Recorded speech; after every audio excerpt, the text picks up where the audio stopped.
আজি মই মাছ এটা এইটো ফ্ৰাই কৰিবলৈ লৈছোঁ। আপোনালোকে এনেকুৱা এটা ডাঙৰ মাছ যদি লয় তেনেকৈ হ'লে কেনেকৈ ফ্ৰাই কৰিব লাগিব মই দেখুৱাম। এইটো মাছ কান্ধুলি মাছ ডাঙৰ, এইটো আপোনাৰ 100 গ্ৰামমানৰ ওপৰৰ মাছ। তো এইটো ফ্ৰাই কৰিবলৈ গ'লে আপুনি অলপ ৰিফাইন তেল ল'ব লাগিব। ৰিফাইন তেল অলপ বেছিকৈ ল'ব লাগিব। ৰিফাইন তেল অলপ বেছিকৈ লৈ এইটোত হালধি নিমখ এনেকৈ সানি পেলাই গোটেইখিনি কৰিব লাগিব। এইটো মই আজি ফ্ৰাই কৰিবলৈ আপোনাক শিকাম। এইটো চাওক কেনেকৈ কৰিব লাগে।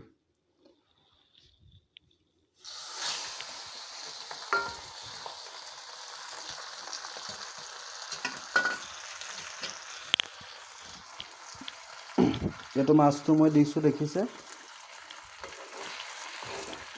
এইটো মাছটো অকণমান ডাঙৰ মাছ। মোৰ কেৰাহীখন অকণমান সৰু হৈছে, কোনো কথা নাই। এইটো মই ফ্ৰাই কৰিবৰ কাৰণে বনাইছোঁ। এইটো কান্ধুলি মাছ। আৰু এটা মই ভুল কৰিলোঁ, যিটো মই থাকি গ'ল কৰিবৰ কাৰণে। এইটো মই অকণমান মাছটো ফ্ৰাই কৰি পেলাই আপোনালোকক দেখুৱাম এটা বস্তু। এইটো এবাৰ দিলোঁ, এবাৰ উলটিয়াই দিলোঁ। ঠিক আছে, হৈ গ'ল। এইটো মই দিলোঁ। এইটো মই দিয়াৰ পিছত অকণমান ফ্ৰাই কৰি পেলাই গেছটো একদম ষ্টিমত দিব, সৰুকৈ একদম কমাই ষ্টিমত দিব। ইয়াক অকণমান ফ্ৰাই কৰি উঠাই ল'ব। উঠাই ইয়াত আপুনি ৰাখিব এনেকুৱা প্লেট এখনত। ৰাখি পেলাই এখন চুৰি কটাৰী ল'ব, এনেকুৱা টাইপৰ এখন কটাৰী ল'ব। ইয়াত অকণমান শ্লাইচ এটা মাৰিব।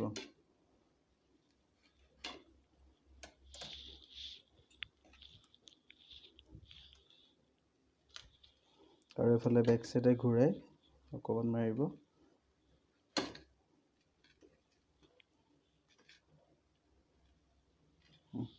এতিয়া আপুনি আকৌ কেৰাহীখনত মাছটো এনেকৈ কৰি দি দিব।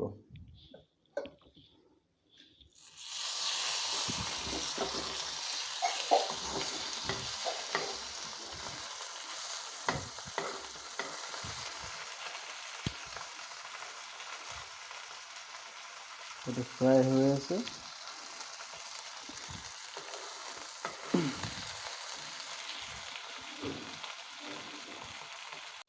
এতিয়া দেখি আছে এইটো অলপ ফ্ৰাই হৈছে, অলপ এৰাই যাব। লোকেল মাছ হয় তো সেইটো কাৰণে অকণমান এৰাই যাব পাৰে, কোনো কথা নাই।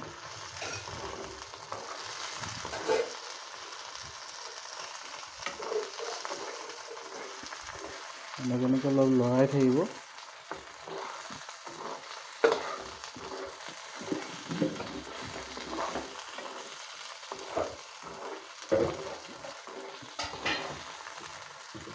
আৰু মাজতে অকণমান উলটিয়াই দিব। বাৰু এনেকৈ লৰাই বস্তুটো হ'ব। এতিয়া আপোনালোকে চাওক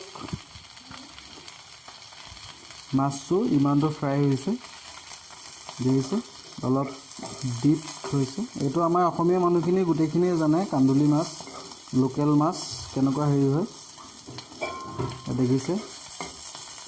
তো আপোনাৰ এতিয়া উলটিয়াই দিম। দেখিছে